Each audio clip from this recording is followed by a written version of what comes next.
Muy buenas tardes, bienvenidos un día más a Todo es Geopolítica, bienvenidos al programa en el que les contamos, repasamos y sobre todo analizamos lo que sucede en el tablero geopolítico, pendientes de un nombre propio, todo el mundo pendiente de Donald Trump, de la fecha clave del próximo 20 de enero y también de sus últimos movimientos, amenazando con comprar Groenlandia, quiere anexionar a Canadá, tintes expansionistas desde luego del presidente electo de Estados Unidos, que enseguida vamos a analizar. Miraremos también a la situación en Ucrania después de la toma por parte de Rusia de Kurayove. Se habla también de la conquista de litio de la zona de Senchekovsky, que es la zona de mayor litio por parte de Ucrania, algo que ha sucedido según varios medios en las narices de Reino Unido, y miraremos también precisamente a la contraofensiva que está teniendo lugar en Kursk en las últimas horas. Se anunciaba el pasado domingo, se habla de derrotas hasta en 6 asentamientos. Enseguida les contamos cómo está la situación en Kursk y en Ucrania, pero antes empezamos mirando a últimas horas. Precisamente miramos al presidente electo de Estados Unidos. Donald Trump ha pedido este martes al Tribunal de Nueva York que desestime su condena por cargos relacionados con el pago de dinero a una actriz para su silencio y que desestime el caso antes de su sentencia programada para este viernes. La solicitud a un tribunal de apelaciones estatal ha marcado un último esfuerzo por parte de Trump para bloquear un fallo de un tribunal inferior este lunes para proceder con la sentencia este viernes, 10 días antes de la toma de posesión por parte de Trump el próximo 20 de enero. En el fallo de este lunes, el juez Juan Merchan ha rechazado una solicitud de los abogados de Trump para atrasar la sentencia, mientras apelaban dos de sus fallos anteriores que confirmaban el veredicto de culpabilidad del jurado de Manhattan por 34 cargos graves de falsificación de registros. El juez escribió que la solicitud de Trump de un aplazamiento era en su mayor parte una repetición de los argumentos que ha planteado numerosas veces en el pasado. Seguimos mirando a Donald Trump. En este caso ponemos el foco en Groenlandia. Hablamos del presidente de uno de los partidos políticos más grandes de Groenlandia. Ha negado en las últimas horas los informes de que tiene la intención de reunirse con Donald Trump Jr. durante su visita al territorio. Erik Jensen, del partido Siumut, ha dicho que no tenía previsto reunirse con el hijo del presidente electo y reiteró que Groenlandia no estaba en venta. Decía: puedo confirmar que no tenía previsto reunirme con él, es lo que apuntaba el periódico griego Sermit Siak. Dice además, una vez, lo repito, Groenlandia no está en venta y nunca lo estará, pero eso sí, añade que todos son bienvenidos a visitar su país, incluido el propio Trump. Dice que cuando el hijo del futuro presidente, que también es su propio asesor, muestra interés en su país, significa que Groenlandia habla en serio. Seguimos mirando al propio Donald Trump, que sigue, como saben, fantaseando con la perspectiva de ampliar Estados Unidos incluso antes de asumir el cargo. Decía en su propia red social que está escuchando que la gente de Groenlandia es maga, es lo que escribía en True Social durante la noche, anunciando que su hijo mayor, Donald Trump, que por cierto ya ha aterrizado en Groenlandia, tenía la intención de adquirirlo, de comprárselo a Dinamarca. Dice Trump que Groenlandia es un lugar increíble y que su gente se beneficiará enormemente si se convierte en parte de su nación. Decía, la protegeremos y la cuidaremos de un mundo exterior muy cruel. También miramos a la situación en Ucrania, que ha sido expulsada casi por completo de Kurayove, una ciudad estratégica del Donbass, según apuntaba en las últimas horas el Kremlin. Mientras tanto, al mismo tiempo, fuerzas de Kiev hacen presión en una renovada ofensiva en el sur de Rusia. 5 meses después de irrumpir en Kursk, en el sur de Rusia, las fuerzas ucranianas reanudaron este lunes su ofensiva para adentrarse en el país, si bien parecen haber perdido una ciudad estratégica en el este de Ucrania. Aunque la magnitud de esta renovada ofensiva ucraniana sigue sin estar de todo clara, tanto autoridades rusas como ucranianas han informado de intensos combates el domingo por la noche. Indicaban que Ucrania estaba intentando romper las defensas rusas en al menos 3 direcciones. Precisamente el ejército ruso confirmaba el domingo que Ucrania lanzó un contraataque en la región rusa de Kursk, donde las fuerzas de Kiev ya controlan varios kilómetros cuadrados desde la ofensiva de agosto de 2024. Todavía es pronto, es difícil estimar cuánto ha avanzado Ucrania en la región. Blogueros militares informaban que se está llevando a cabo una nueva potente ofensiva ucraniana. También el Ministerio de Defensa de Rusia informaba en las últimas horas de derrotas de las Fuerzas Armadas de Ucrania en al menos 6 asentamientos. Nueva ofensiva por parte de Ucrania, de nuevo el foco, de nuevo atención en Kursk. Vamos a analizar todas estas cuestiones, como siempre vamos ya con los mejores expertos. Hoy tenemos con nosotros a Emiliano García Coso, profesor de ICADE, de Derecho Internacional y Relaciones Internacionales. ¿Qué tal? Muy buenas, Emiliano, buenas tardes. Buenas tardes, Sergio, ¿cómo estás? Encantado de tenerte por aquí, Emiliano. Tenemos también a Enrique Refollo, experto en geopolítica y doctor en geografía militar. ¿Qué tal, Enrique? Buenas tardes. ¿Qué tal? Feliz año como siempre y un gusto estar aquí. Igualmente, Enrique, muchas gracias por estar una llamada con nosotros. Y por último, presentamos a Eduardo Irastorza, profesor en OBS Business School. ¿Qué tal, Eduardo? Muy buenas tardes. Muy buenas tardes y feliz año para ti y tu audiencia. Igualmente, encantado de estar un día más con vosotros, un año más con vosotros, un año que me parece a mí que va a dar mucho que hablar, con un nombre propio, si os parece.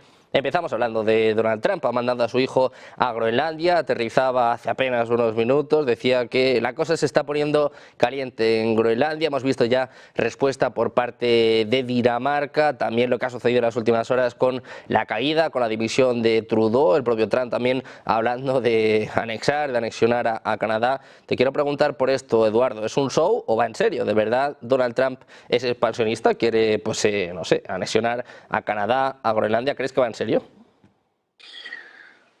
Yo creo que sí va en serio. Lo que puede ocurrir es que los demás no se lo tomen en serio, como es lógico. Groenlandia es un territorio adscrito a Dinamarca desde hace muchísimo tiempo. Canadá es un territorio también muy vinculado a Reino Unido.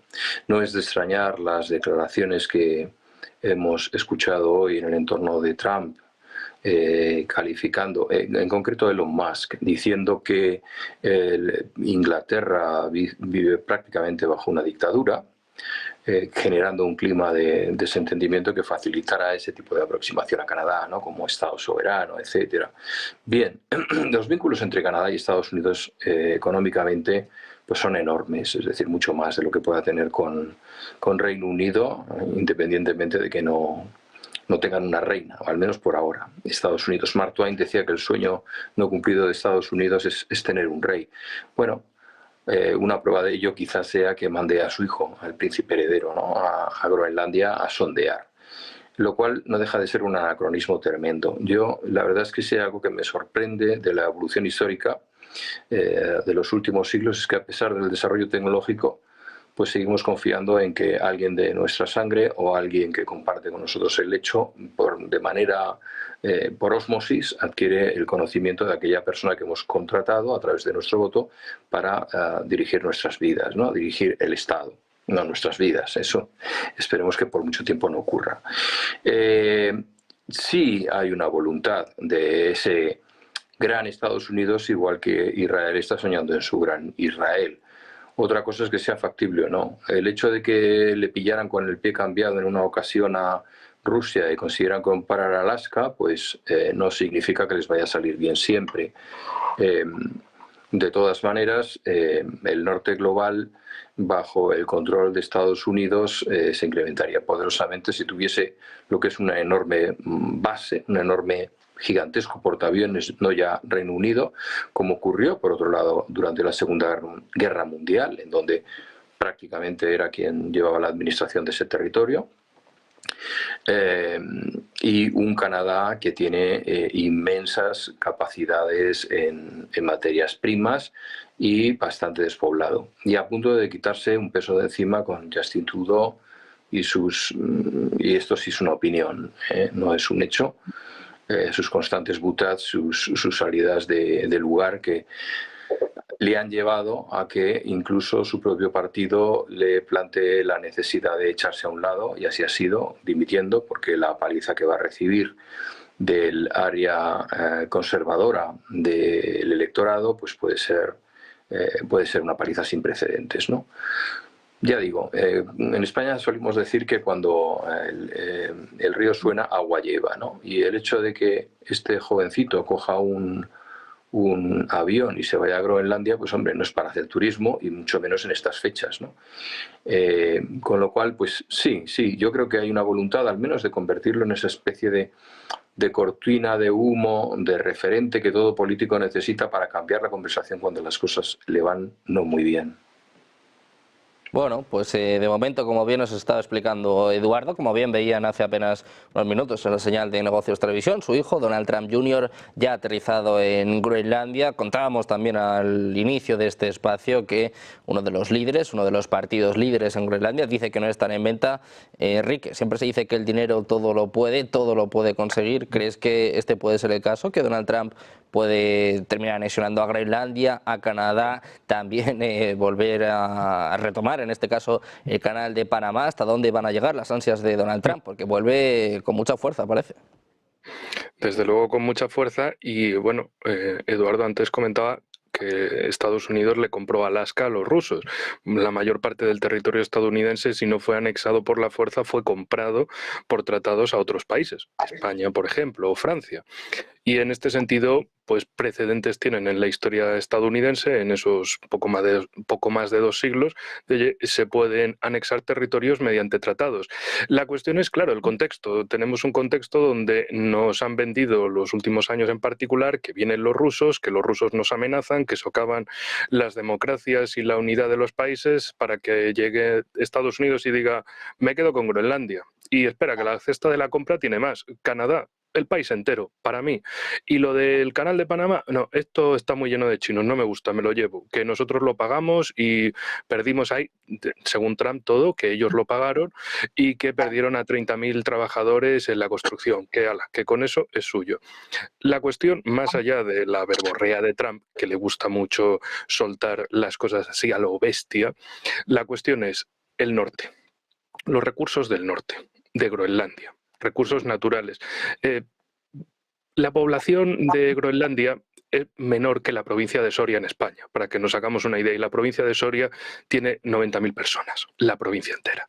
Pues Groenlandia tiene todavía menos. Entonces, para Donald Trump esto significa mucho territorio porque son más de 2 millones de kilómetros cuadrados, pero una población de apenas 60.000 personas. Es decir, una cosa fácil para convencer, puedes llegar allí, incluso repartiendo fajos de billete de, mira, esto nos lo quedamos, tomad, vais a ser todos ricos, venga, y quitaros que aquí hay que empezar a hacer el drill baby drill, es decir, el taladra nena taladra, que es lo que ha estado prometiendo en campaña. ¿Taladra con qué se refiere? Con taladrar y sacar recursos naturales. Más allá de eso también, por supuesto, está la oposición de costas. Si uno ve un mapa, digamos un mapa mundi común, pues no verá las cosas exactamente, pero si uno busca mapa del Ártico, ahí es cuando se empieza a ver todo el tema. Porque resulta que ahora mismo con las fronteras actuales es Rusia quien tiene la mayor parte de la costa en el Ártico y los recursos naturales que ello significa en la zona económica exclusiva. Pero por otro lado, si Estados Unidos se agencia a Groenlandia y ya de paso Canadá, un Canadá que viene de tener la dimisión de Justin Trudeau, un tipo altamente deslegitimado en su país, pues oye, Estados Unidos puede dar un grandísimo impulso a todo el territorio del norte y desde Alaska, Canadá y Groenlandia controlarían más de la mitad de la zona ártica. Es decir, una cuestión fundamental para toda esa expansión futura de Estados Unidos, de verlo como hay que crear de nuevo, hay que volver a fortalecerse. Sin territorios nuevos, sin recursos naturales, pues es muy difícil precisamente.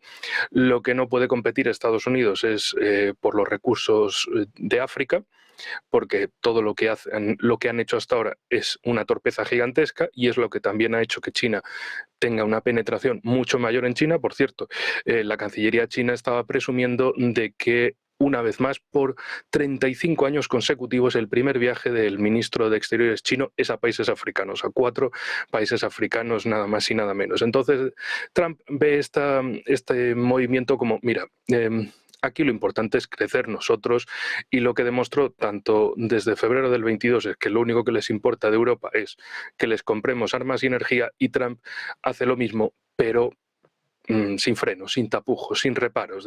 Aquí lo que venimos es a crecer nosotros. Los demás, ¿qué le importa la soberanía o la integridad territorial de Dinamarca o de Canadá o de Panamá? ¿Qué es todo eso? Luego, sí, desde la diplomacia estadounidense hablan del orden mundial basado en reglas y sí, ya sabemos que son las reglas que le salen de ahí, pero bueno.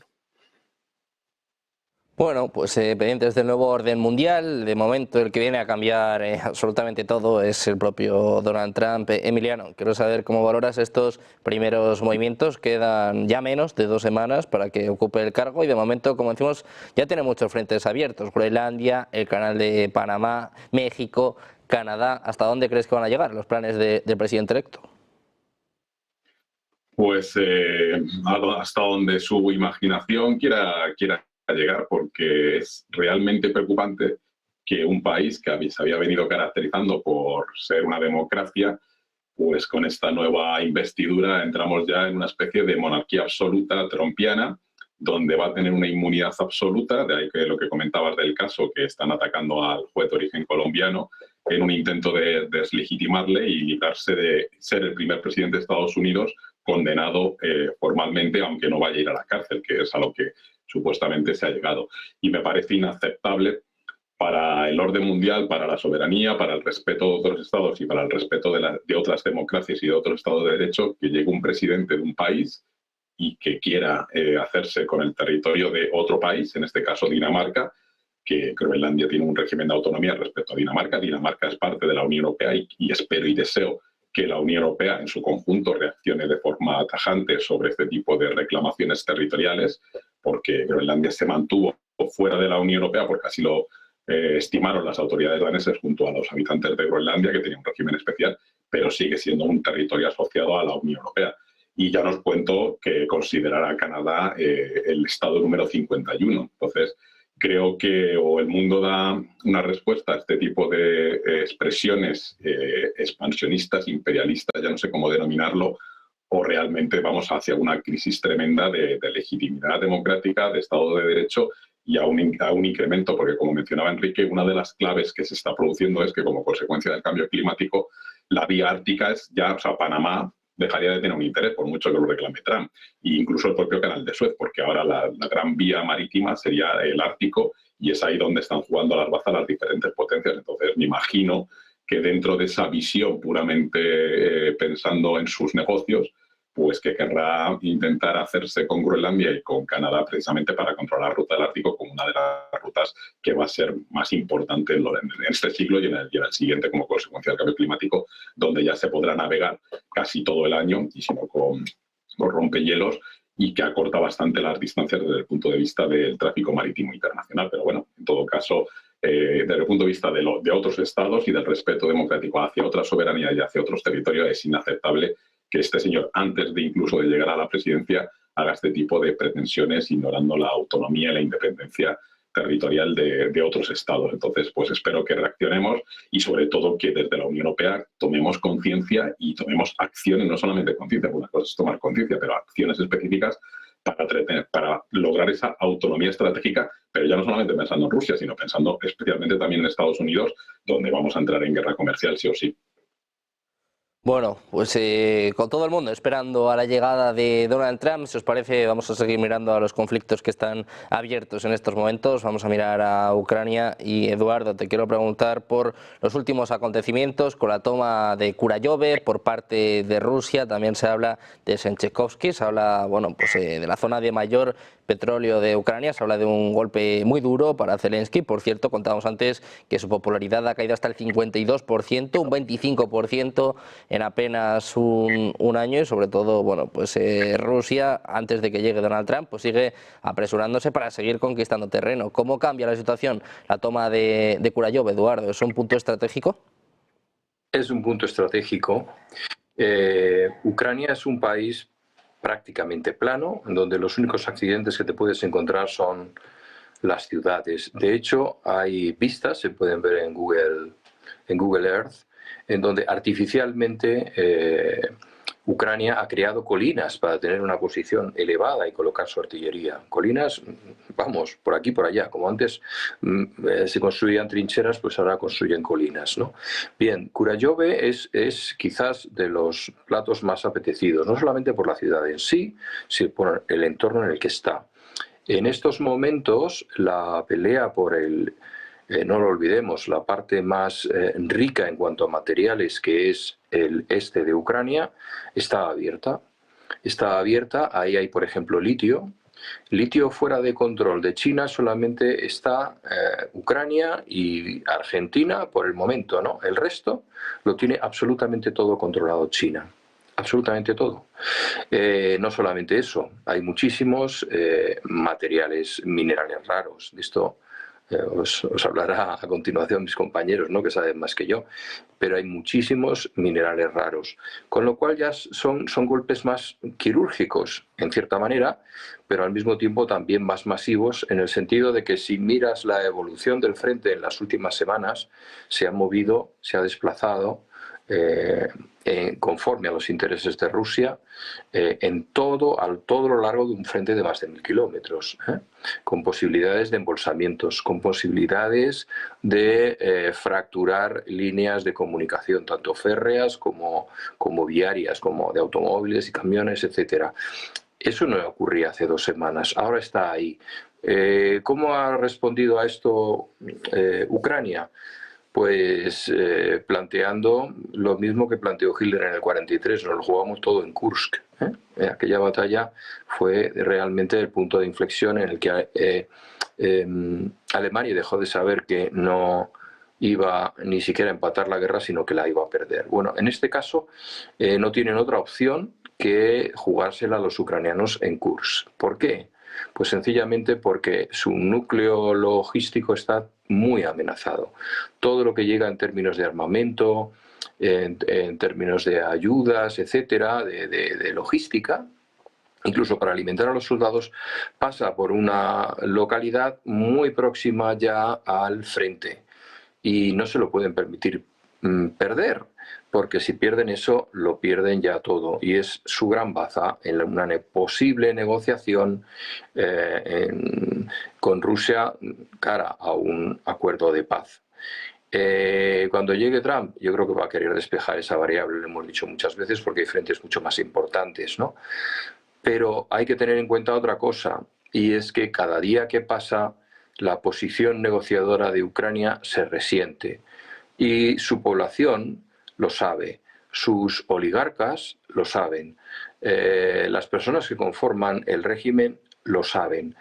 Y todos están pensando en su continuidad en un futuro, en una Ucrania más reducida, pero con un firme apoyo económico de Occidente, eso sí, a cambio de que su ejército sea un ejército claramente defensivo, no tanto ofensivo y orientado a recuperar los territorios perdidos. Yo creo que cuanto antes entiendan eso, tanto mejor para todos. Es decir, yo he dado cursos paramilitares a lo largo llevo vinculado al mundo de la defensa muchísimos años, ¿no? Y lo primero que aprendes como militar es que si te metes en una guerra es para ganarla, y si no, cuanto antes llegues a un acuerdo mejor, y esta guerra es muy difícil que la ganes. Es decir, tienes que dar opciones a aquellas personas a las que le estás pidiendo lo más que le puedes pedir, que es la vida, que a cambio sea a cambio de algo, de seguridad, de riqueza, de territorio, de algo. Y nada de esto está en el horizonte de las posibilidades del gobierno ucraniano hoy. No estoy haciendo un juicio de valor, sino reflejando sencillamente lo que cada día desde el espacio los satélites espías nos transmiten, tanto desde fuentes ucranianas, que ya admiten esa retirada, como desde fuentes rusas, que lógicamente la magnifican. Bueno, pues pendientes precisamente de la situación en el frente de batalla, pendientes de esta toma de Kurayove, también como decíamos de este litio, ¿no? Esta zona de litio de Ucrania, Senchekovsky. Te quiero preguntar por esto, Enrique, ¿qué supone este golpe de Rusia y sobre todo cómo puede afectar también a un Zelensky que, como decíamos antes, está en una posición cada vez más complicada, ¿no? Ya veremos además el próximo 20 de enero cuando llegue Donald Trump. Bueno, por el lado de cómo afecta a Zelensky, pues lo mismo que cuando ha perdido ciudades o poblaciones significativas antes. De ninguna forma, simplemente pues ante la derrota por un lado se sacan de la manga una ofensiva por otro lado, más ofensiva de relaciones públicas que otra cosa, para seguir mostrando que ellos van a seguir peleando y demás y que no se van a rendir, más allá de lo que haya cambios en Washington, porque básicamente es una escapada hacia adelante, es una huida hacia adelante. Se han metido en que no querían negociar, no van a negociar y que van a continuar en esa línea de nada de negociar. Vale, pues entonces lo único que les queda es seguir atacando allá donde puedan, con los medios que tengan y mantener las posiciones donde puedan ante los rusos y nada más que eso. Y esperar a ver qué es lo que sucede cuando llegue Trump y en qué se queda la cosa. Claro, porque el plan de la victoria de Zelensky era básicamente entregar los recursos naturales de Ucrania a fondos extranjeros, occidentales. Que eso parece que a Zelensky no le resulta entregar la soberanía de su país, regalarla a potencias extranjeras. Si lo coge Rusia, mal. Si lo regala Zelensky a fondos extranjeros, bien. Así es como funciona la partida en su mundo. La cuestión es que precisamente hasta Trump le ofreció Zelensky que, oye, mira, aquí hay recursos valorados en 12.000 millones de dólares.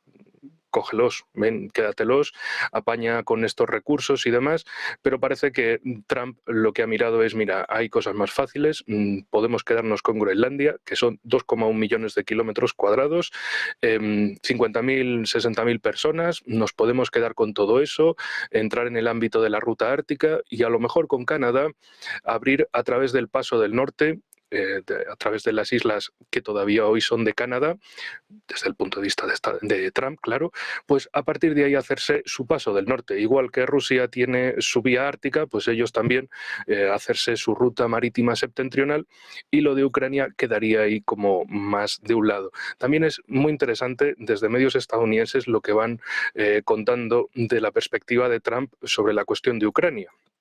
Y es decirle a Rusia, mira, te podemos levantar las sanciones a cambio de una cosa. Bueno, de varias, pero una principal. Pasa de China. Olvídate de China. Deja a los chinos. No mires más a China. Te podemos levantar las sanciones. No te preocupes por los eurotontos, que de esos Trump les da un estufido y hacen lo que quieran, que para eso la Unión Europea lleva haciendo lo que quiera Estados Unidos mucho tiempo. Te levantamos las sanciones, vuelve con Occidente, aléjate de China. Y de la India y de Irán. Es más, olvídate de hacer política soberana. Tú quédate con Occidente, si eres feliz Putin. Quédate ahí y ya está. No mires más. Y no le digas nada a Estados Unidos. Estados Unidos va a coger lo que quiera. Punto. Ya está. Y entonces, en este marco, Zelensky pues tiene bastante miedo de cómo va a acabar la cosa, porque la Unión Europea, claramente en estos casi 3 años de guerra, no ha mostrado ninguna intención de mandar tropas más allá de las bravuconadas de ciertos países bálticos cuyo ejército entra en el Santiago Bernabéu y todavía sobra sitio, juntando el ejército de los 3 países, pues más allá también de un Macron diciendo que iba a mandar una fuerza a Ucrania. Y ahí quedó la cosa, y bueno, ahí quedó la cosa y que sigue sin gobierno allí, con la inestabilidad interna. Otro país que también está en las mismas, Alemania, elecciones dentro de mes y medio, para el 23 de febrero, porque precisamente el gobierno tiene la impopularidad, pero en sentido negativo. Creo que se tomaron las estadísticas de otra manera y luego les dijeron, no, señor, es que tiene que girar, o sea, que esto es mal y no bien, vaya. Pues moción de confianza y la perdieron, por algo seria. Pero bueno, la cuestión para resumir con esto es, efectivamente, Rusia va avanzando en posiciones importantes. Me recuerda a lo de 2 años atrás, cuando tomaron Soledar, y algunos decían, solo era un pueblecito. Bueno, han tomado la mayor mina de sal de Europa, que no es poca cosa. Y la sal tiene muchas utilidades, tanto para el consumo humano como industriales. O sea que no es poca cosa, precisamente como decía Eduardo, todos los recursos naturales que hay, particularmente en las zonas industrializadas desde la época soviética del oeste de Ucrania, perdón, del este de Ucrania. Pues Emiliano, precisamente por esto te quiero preguntar, por estas últimas tomas por parte de Rusia. Se ha hablado mucho de Kurayove, ahora se habla de esta mina de litio, se dice que además han sido en las narices de Gran Bretaña. ¿Cómo calificas, cómo valoras estos últimos movimientos por parte del ejército ruso? Bueno, señalar, Sergio, que ya quisieran muchos presidentes actuales tener un 52% de aceptación, porque la mayoría de ellos están entre el 30 y el 40%.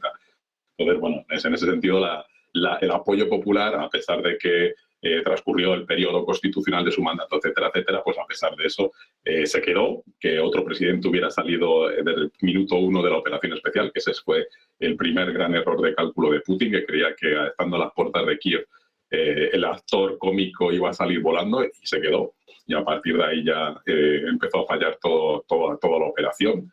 Y en cuanto a la operación actual o la situación actual militar, yo creo que Zelensky, desde el momento que optó por hacer la incursión en Kursk, ya había dado por descontado que Donetsk, Luhansk, Zaporilla ya estaba perdido. Es decir, que básicamente era una labor más bien de contención militar para intentar retrasar al máximo posible el avance de las tropas rusas, porque evidentemente no tiene suficiente capacidad humana, ni tecnológica ni militar para hacer contraataques en esa zona sin un apoyo más evidente por parte de Europa Occidental, y yo creo que esa parte ya la tiene amortizada. ¿Qué es lo que quiere ahora? Pues intentar ampliar su dominio sobre el KURS simplemente ante la eventualidad de que, si existe una fase negociadora, pues tratar de intercambiar territorios, es decir, que Rusia recupere su soberanía sobre el KURS y que pues, Putin acceda a entregarle una parte del Donetsk y alguna otra de Luhansk. Pero yo creo que eso lo tiene amortizado. ¿Qué es lo que se debería hacer? Pues, entre otras cosas, aunque se ha comentado en tono así como Enrique lo ha comentado con cierta ironía, Rusia estaría en una posición absolutamente privilegiada si hubiese mantenido el acuerdo de asociación que tenía con la Unión Europea, donde tenía un cliente cautivo desde el punto de vista energético, controlando a todos desde el punto de vista del suministro energético, podría tener un mercado de 500 millones de consumidores para los productos y con arancel cero, y a la Unión Europea le hubiera interesado tener un partenariado mucho más especial con Rusia, es decir, que ese hubiera sido uno de los escenarios ideales para que las debilidades europeas pues se notasen menos. Y bueno, pues para hacer frente a China por un lado, a India por otro, y también a las tensiones que van a surgir con la administración de Trump, pues lo ideal, el escenario ideal hubiera sido que Rusia estuviese en la esfera europea. Otra cosa es que Putin pues tampoco obviamente haya querido, porque en su momento también se lo propuso Merkel, vuelvo a señalarlo, Merkel se lo propuso y no quiso, y a partir de ahí, pues bueno, esta incursión o esta contraofensiva de KURS es simplemente un intento de afianzar esa posición a pesar de los soldados coreanos, etcétera, etcétera, y yo creo que se trata de ocupar lo máximo posible para luego tratar de negociar la situación de las 3 provincias ocupadas, porque Crimea ya creo que eso no va a volver jamás a la soberanía ucraniana, y que las otras 3 provincias pues tengan algún régimen de autonomía, que sería el sistema ideal para tratar de poner fin a esta locura. Ahora la cuestión, Emiliano, está precisamente en esto, en si esta nueva ofensiva de Ucrania, esta nueva ofensiva de Zelensky va a dar más o menos margen de cara a unas negociaciones. Eduardo, ¿cómo crees que le va a sentar esto a Putin? ¿Crees que esto nos acerca a una negociación, a un intercambio, o todo lo contrario? Si crees que Putin pues se lo va a tomar, bueno, pues como un daño, ¿no? Como un ataque personal, y puede ir más allá en su ofensiva. Bueno, en cualquier caso es difícil adivinar cuál es el sentido que va a tomar militarmente, geopolíticamente Rusia en los próximos meses. Lo que es indudable es que tiene la iniciativa estratégica militar y también, por tanto, la iniciativa en cuanto a una futura o posible negociación. Siempre hemos señalado que, en cualquier caso, esa negociación va a ser entre 2 interlocutores, que son Donald Trump y Vladimir Putin. Digamos que Zelensky y Ucrania, con todos mis respetos para Ucrania y su presidente, en estas negociaciones va a ser un invitado, un mero invitado. ¿Por qué? Pues porque su dependencia es completa y absoluta respecto a Estados Unidos y sus aliados a la hora de armar a su ejército y mantener su sufridísima estructura militar, manteniendo el pulso a los rusos. Es una guerra de desgaste.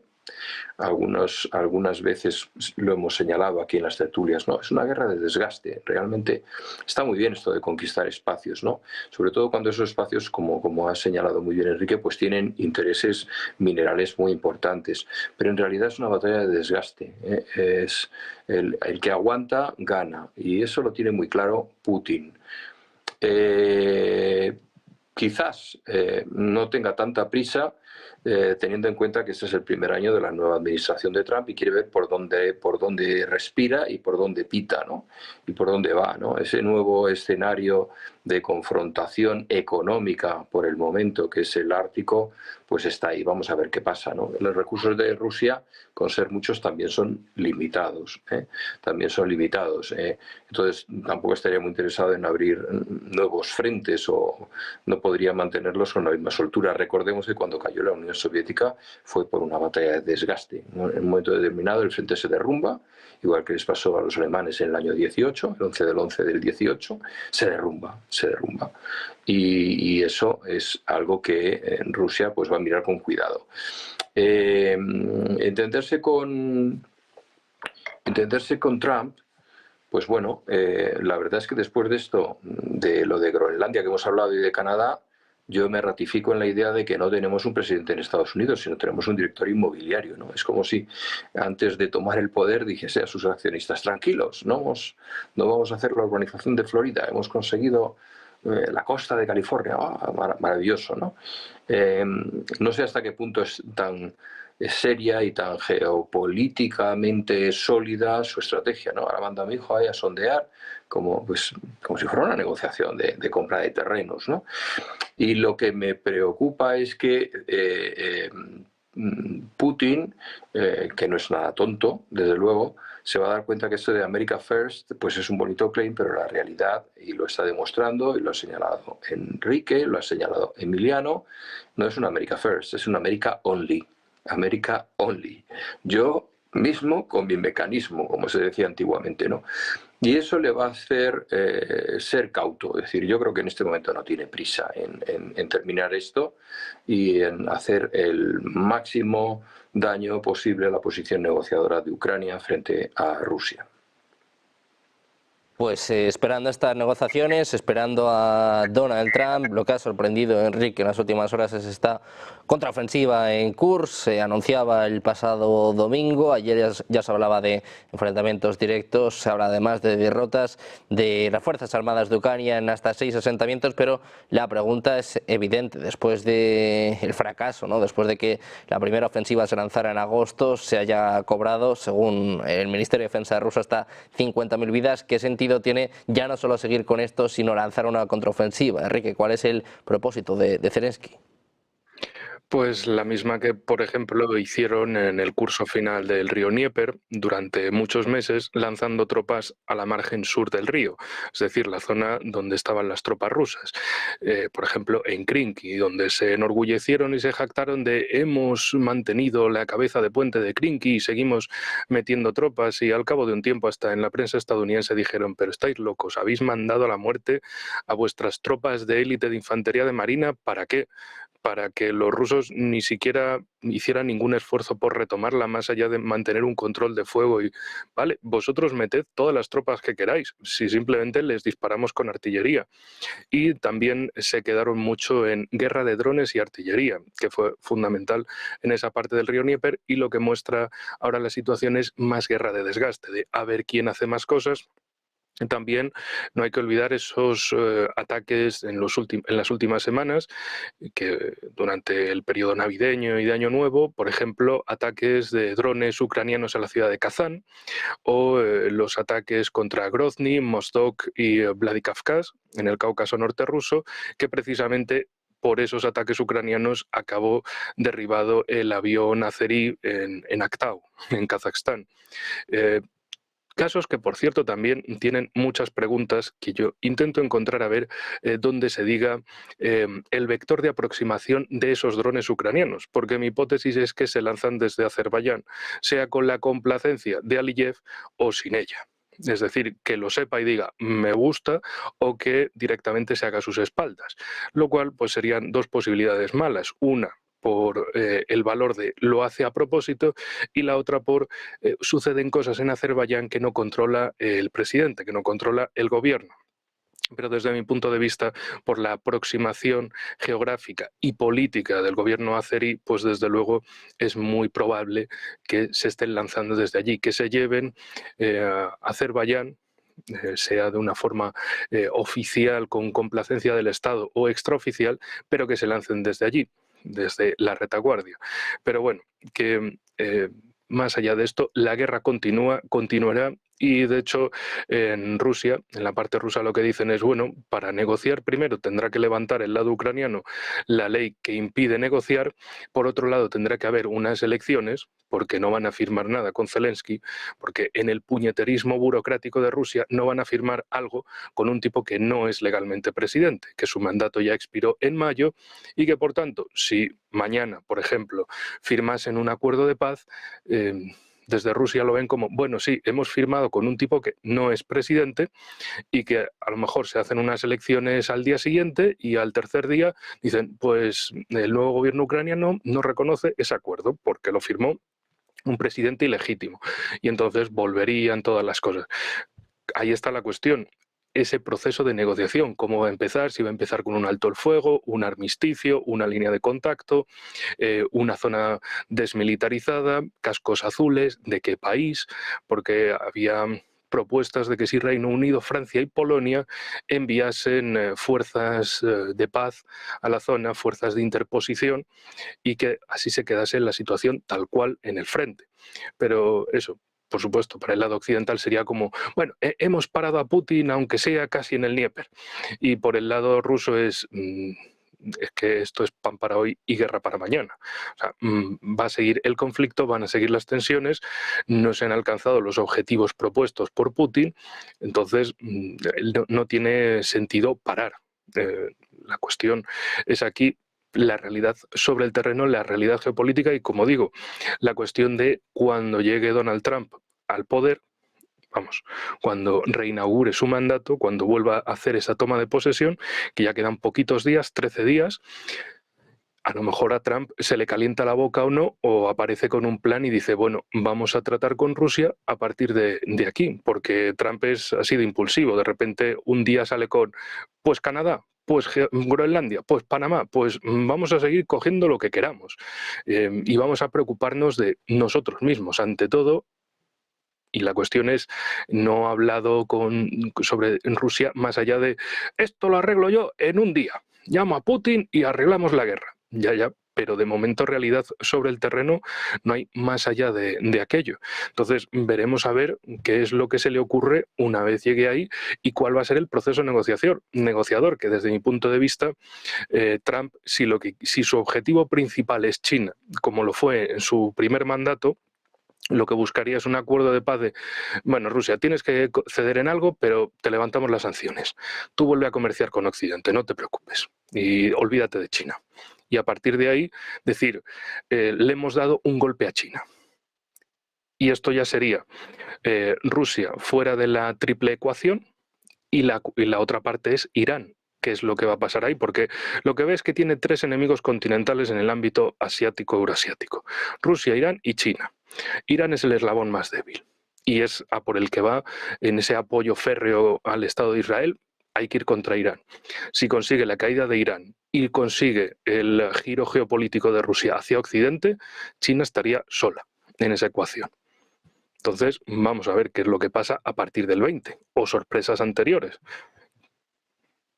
Pues todos mirando esta fecha, todos pendientes de Donald Trump. Mientras tanto, como decimos, la situación se sigue calentando en Ucrania con esta contraofensiva en Kursk, con estos combates que ya están teniendo lugar. Emiliano, quiero saber si tú estás sorprendido o si esperabas una contraofensiva de este tipo por parte de Zelensky antes de que Donald Trump llegue a la Casa Blanca. Sí, me parece que está silenciado. Ahora, ya estamos.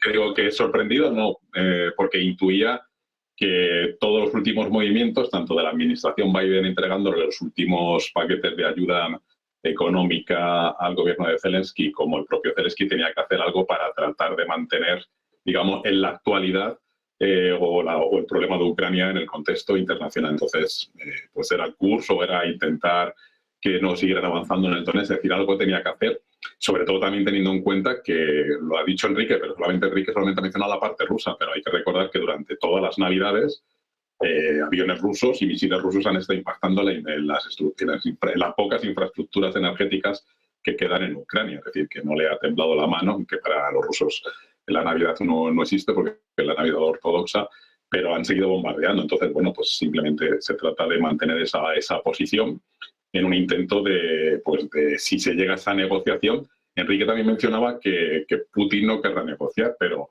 lo que a mí me preocupa es que se sienten los dos mayores en la mesa, Putin y Trump, y que negocien algo. Eso, yo digo, ni Zelensky, ni el que suceda a Zelensky, ni el pueblo ucraniano va a aceptar un pacto donde no se tenga en cuenta, porque de qué ha servido los muertos y que el país esté económicamente devastado y en manos de los fondos de asistencia internacional, de nada.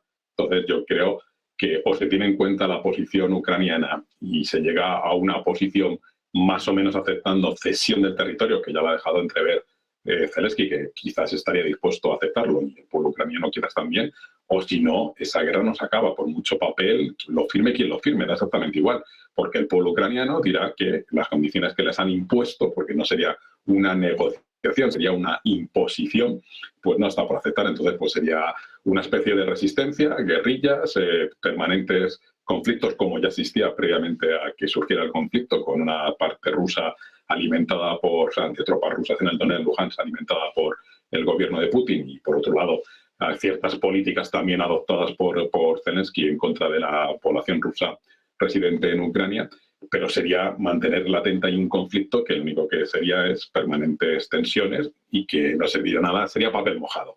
El que venga después de Zelensky, pues bueno, pues ya veremos, eso lo tendrá que decidir el pueblo ucraniano, y en todo caso, si de Zelensky no se fía o no lo quieren en la negociación, pues para eso está el Parlamento ucraniano, que supuestamente representa a la voluntad popular ucraniana, que ahí sí que hay elecciones y son elecciones a priori libres y sin interferencias de terceros. Entonces, bueno, ya veremos qué ocurre en esta próxima semana, porque yo tengo también serias dudas de que Trump, por mucho que dijese lo de las 24 horas, esté también muy interesado, porque tenemos que recordar, uno, el principal suministrador de Europa después de las sanciones a Rusia es Estados Unidos y Qatar y Australia, desde el punto de vista del gas.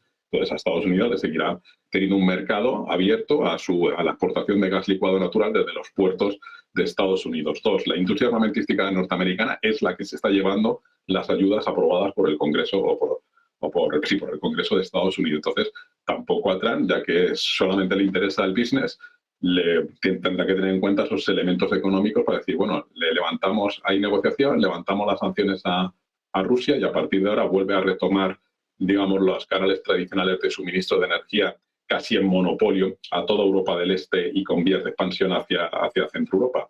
Pues yo creo que eso no le interesará mucho al lobby energético norteamericano, ni tampoco al lobby armamentístico norteamericano. Entonces, yo no tengo tan claro que vaya a estar tan disponible o dispuesto a llevar a cabo una negociación rápida con la eliminación de las sanciones económicas a Rusia, porque eso perjudicará a la industria norteamericana y no está por ello. Bueno, pues en los próximos minutos empezaremos a salir de dudas. Como ya ven en sus pantallas, se esperan declaraciones desde Mar-a-Lago por parte del presidente electo de Estados Unidos, Donald Trump, hablando de Groenlandia, de Canadá, también seguramente de la situación en la guerra en Ucrania. Antes de terminar, quiero hablar de un nuevo tema, quiero hablar del fin del wokismo. Hablábamos precisamente de Canadá, de la salida de Trudeau, un Keir Starmer que está en serios problemas. La lista de Zelensky sigue sumando miembros, vemos que prácticamente todo el que se le acerca cae. El último ha sido Trudeau. Te quiero preguntar por esto, Eduardo. Estamos ante el fin del wokismo. ¿Quién queda ya? Pues queda Hollywood. Quedan los actores de Hollywood, que esos no renuncian, ¿no?, a convertirse en sumos sacerdotes cada vez que recogen un premio, ¿no? No sé, es como yo, que he trabajado muchísimo en marketing muchos años, me imagino volviendo a haber conseguido un cliente y lanzar a mi equipo un mensaje sobre cómo tiene que ser el mundo y la solidaridad mundial. Se quedarían perplejos. Estamos acostumbrados a esta dinámica, ¿no?, curiosamente. Yo creo que el wokismo no funciona, es decir, y además es que es muy pesado. Es que es muy pesado. A mí me recuerda una frase de Montgomery cuando se dirigió a sus hombres, cuando tomó el mando antes de la batalla de Alamein, que dijo: vamos a acabar con Rommel, no porque sea el enemigo, sino porque es una molestia, ¿no? Entonces, yo creo que es un poco igual, ¿no? Ya es que no es que sea una ideología, no, es que es una molestia, ¿no? Es que realmente sus logros son realmente ridículos, han servido como cortinas de humo ante situaciones que realmente sí importaban a la población y que no se trataban. Es decir, era como el chiste de que porquería de día, a ti se te muere tu madre, yo pierdo la pluma, es tremendo, y hablábamos de unas cosas absolutamente insensatas y que realmente afectan muy poco la vida de la gente, ¿no? Yo creo que hay un planteamiento, y con esto concluyo, que es que los demócratas, la democracia, un demócrata no es aquel que está dispuesto a dar la vida o pegarse a un cuadro o romper una obra artística en defensa de la democracia. Un demócrata es aquel que está dispuesto a hacer cualquier esfuerzo para que otra persona que no piensa como él pueda decirlo. Y eso, el wokismo, no lo permitía. Es decir, un verdadero demócrata es aquel que está dispuesto a dar la vida por defender que otra persona tenga opiniones distintas a las tuyas. Ahora no, ahora están buscando y han buscado una polarización, ¿no? Y encima les ha puesto una etiqueta, ¿no? Ha puesto de ultraderecha a todo aquel que difiriese en cualquier tema, hasta en el sentido en que se tiene que girar un grifo, porque hay que tener en cuenta a los zurdos, entre los cuales me cuento, ¿no? Es decir, o los destornilladores, ¿no? Cosas realmente irrelevantes. Y bienvenido sea sobre todo por eso, porque es que es muy aburrido. Yo recuerdo recorriendo las calles de Oxford, en donde se hacen pintadas a veces, y esas pintadas se hacen con tizas, son muy elegantes, ¿no? No se trata de manchar nada, sino de dejar un mensaje. Y había un mensaje que era, el capitalismo es aburrido. Capitalism is boring, ¿no? O sea, es el argumento más demoledor que te puedas imaginar, ¿no? Pues esto del wokismo es que es aburrido. Es aburrido y ojalá que todo el friquismo que se ha generado en torno a esto, pues lo dejemos a un lado como una anécdota histórica que ha representado muy poco, cuando no enormes fallos que han amenazado a la esencia de la democracia y de los valores de Occidente, que es el respeto por los demás y el predominio de la justicia sobre la voluntad del cambio individual o de una minoría, ¿no? Nunca antes se había tenido tan en cuenta la opinión de las minorías y mucho menos la de las mayorías, ¿no? Yo creo que hay que ser un poquito humilde y decir, que estoy en minoría, ¿no? Vamos a ver qué tiene que decirme el resto de la gente y cómo encajo en esto. No, ahora no es así. No ha sido así. Y felicidades, este es un buen regalo de Año Nuevo y espero que no me lo quiten de las manos, ¿no? Porque otro segundo pase del wokismo pues sería, si ya no sabemos la historia, sería muy aburrido. Enrique, muy rápido, para que no nos aburramos en un minuto. ¿Esta caída de Trudeau es el fin del wokismo? ¿Podemos ya, bueno, pues coger un poquito de aire o crees que va a haber más?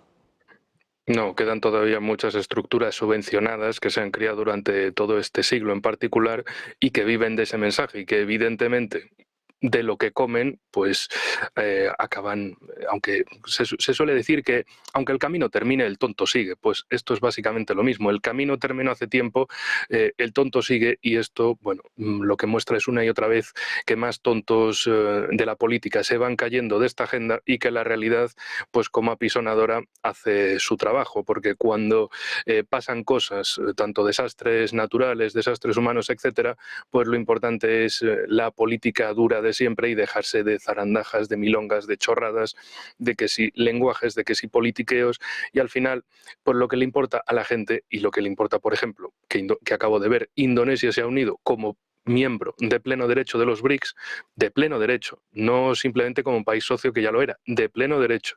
¿Qué es lo que le pasa a países como Indonesia? Que lo que les preocupa es el desarrollo del país, el desarrollo de la sociedad, de la economía, de su política, de su cultura, la potencia que transmitan al exterior. Es el cuarto país más poblado del mundo, por cierto, y lo que ellos hablan es precisamente de unas ideas totalmente alejadas de ese wokismo estadounidense. Y Trump lo que ha dicho es, mira, esto con el wokismo no hacemos hegemonía en el mundo, así que lo que no sirva se quita y hay que volver al poder duro de siempre, hay que volver a la potencia dura de siempre. Y ahí está, por un lado, ese nuevo unipolarismo y por el otro lado, el multipolarismo cada vez creciente, y ahora son 10 países miembros oficiales de pleno derecho de los BRICS. Arabia Saudí no lo es, por cierto. Está ahí invitado, pero no es de pleno derecho todavía. Bueno, pues pendientes de los BRICS, de Ucrania y sobre todo, todos pendientes ya de Donald Trump. Muchísimas gracias a los tres por estar con nosotros, Emiliano, Enrique, Eduardo. Placer, como siempre, tenemos por aquí. Muchísimas gracias. Muy buenas tardes.